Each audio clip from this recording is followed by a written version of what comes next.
Hello everyone, मैं मिथुन सिंह स्वागत करता हूं आप सभी का। आशा करता हूं आप सभी बहुत अच्छे होंगे। उड़ीसा असिस्टेंट प्रोफेसर की रिक्रूटमेंट आई है और जो मैक्सिमम एज रखी गई है वो 44 ईयर्स तक रखी गई है। अगर आप 44 के तक हो तो आप इसे अप्लाई कर सकते हो। दूसरी बात, फ़ी जो है आपकी यहाँ पे 0 रख दी गई है, किसी भी तरह का कोई भी फ़ी नहीं देना है।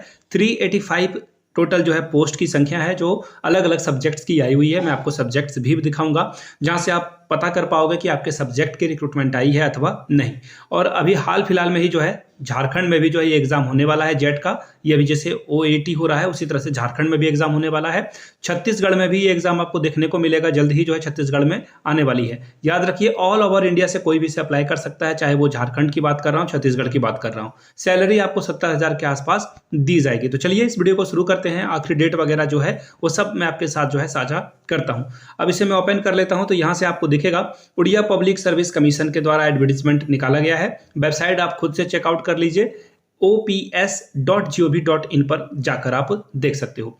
लिंक जो है ऑनलाइन का वो 12/3 यानी कि 12 मार्च से लेकर कब तक चलेगा, 16 अप्रैल तक ये चलेगा। तो 16 अप्रैल तक आप अप्लाई कर सकते हो। वैकेंसी जो पोजीशन है वो यहाँ से देख सकते हो आप। एंथ्रोपोलॉजी केमिस्ट्री की रिक्रूटमेंट आई है।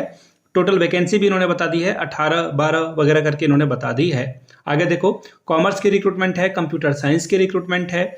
इसके अलावा economics, education, English, geography, geology, Hindi, history, home science, logic and philosophy से रिक्रूटमेंट आई हुई है। इसके अलावा Oriya, physics, political science, psychology, Santhali और सोशियोलॉजी से रिक्रूटमेंट आई है। टोटल 385 रिक्रूटमेंट आई हुई है।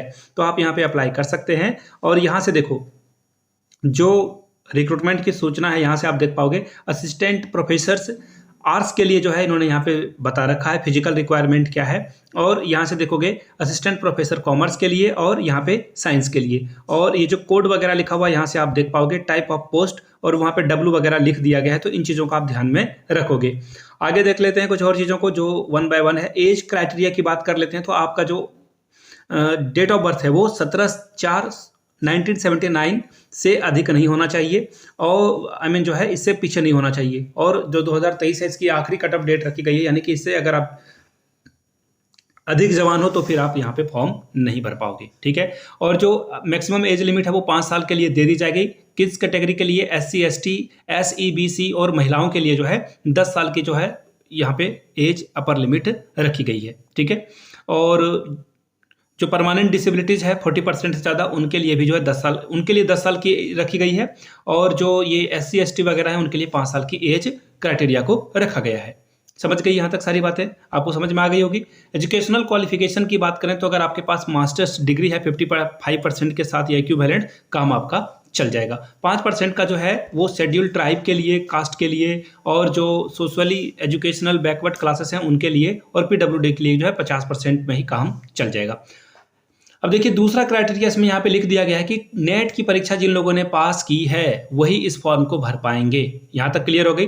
दूसरी बात देखो, इंडियन होना जरूरी है, यानी कि ऑल ओवर इंडिया से कोई भी इसे अप्लाई कर सकता है। ये तो हुई पहली बात। दूसरी बात, इंटरव्यू कंडक्ट करा जाएगा, कोई एग्जामिनेशन इसका होगा नहीं। एग्जामिनेशन यहाँ से देखो, ये डायरेक्ट रिक्रूटमेंट है। Rank of assistant professor shall be made by the commission on the basis of merit which जज by the performance in interview. Interview के जज के अकॉर्डिंग जो है आपको शॉर्टलिस्ट किया जाएगा। एकेडमिक स्कोर भी इंपॉर्टेंट होगा, और जो नेट सबसे इंपॉर्टेंट होगा नेट, एंड आफ्टर दैट आपकी जो क्वालिफिकेशन है वो। अब अदर एलिजिबिलिटी को अगर आप ध्यान से देखोगे, यहाँ पे एक कैच है। सिटीजन ऑफ इंडिया तो बोल दिया गया, यानी कि ऑल ओवर इंडिया से कोई भी इसे अप्लाई कर सकता है, लेकिन यहाँ पे एक कैच है कि उसे रीड, राइट और स्पीक जो है उड़िया में करनी होगी। तो थोड़ी बहुत अगर आप प्रैक्टिस करोगे तो इस फॉर्म को आप भर सकते हो। उड़िया वगैरह थोड़े जो नॉर्मल जो कम्युनिकेशन के स्किल्स है ना, उसके लिए थोड़ी बहुत आपको जो है आनी चाहिए। तो यहाँ से आप जो है देख सकते हो। अगर डिजर्विंग कैंडिडेट नहीं मिलता तो डेफिनेटली जिनको उड़िया नहीं भी आती है उनको ये कंसीडर करेंगे। तो ये PDF आपको टेलीग्राम चैनल पे मिल जाएगा। एप्लीकेशन फॉर्म 12 से ही स्टार्ट हो रहा है, तो अभी जाकर आप देखोगे तो ऑनलाइन आपको दिखेगा नहीं, जो कि 16/4/2024 तक चलेगा। तो ये काफ़ी समय है आपके लिए। You have a lot of time, आराम से जो है इसे भर सकते हो आप। इंग्लिश के लिए भी इन्होंने जो है सारी बातें बता दी। यहाँ से देखो सब्जेक्ट के लिए कि कौन सा सब्जेक्ट के लिए कौन कौन सी बातें बताई गई है। सब्जेक्ट का जो प्रोस्पेक्टस है वो इन्होंने दे रखा है। बाय द वे, ये वीडियो आप कहाँ से देख रहे हो नीचे कमेंट करके अपने डिस्ट्रिक्ट और स्टेट का नाम जरूर लिखें, ताकि हमें पता चल सके ये वीडियो आप कहाँ से देख रहे हो। वीडियो को यहाँ तक देखने के लिए आप सभी का बहुत बहुत शुक्रिया। Have a good day.